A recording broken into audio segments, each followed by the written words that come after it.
Good morning বন্ধুরা। তো সকাল সকাল বেরিয়ে পড়েছি প্র্যাকটিসে। আপনারা তো সবাই জানেন যে রবিবারে আমাদের টুর্নামেন্ট আছে, সেই জন্য সকাল সকাল বেরিয়ে পড়েছি আমি আর মামা। তো এই যে আমাদের রাস্তায় যাচ্ছি, শুধু ভিউটা দেখে নাও, খুব সুন্দর জায়গা। কর্ণাটক জায়গাটা এমনি খুব সুন্দর।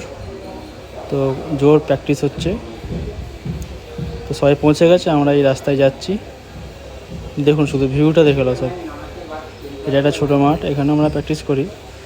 আমাদের ফুল পিচের মাঠ হচ্ছে এইটা। এই যে সবাই চলে এসছে, খেলাও চালু হয়ে গেছে, আমাদের লেট হয়ে গেছে। মজিউলদা ব্যাট করছে, পুরো খেলাটা দেখানো হয়নি বা দেখায়নি, খেলা চালু হয়ে গেছিলো বলে খেলা শেষ হয়ে গেছে। খেলার পরে এই যে আমাদের বিশু ছিল, এটা বিশুর পায়ে চোট। আজকে প্র্যাকটিসটা ঠিক হলো না, সবাই খুব জলদি আউট হয়ে গেছে। তো ওই যে দূরে একটা মাঠ আছে, ওখানেও একটা বাঙালির টিম আছে, ওখানে তারা প্র্যাকটিস করছে। ভিউটা দেখে নিন সবাই।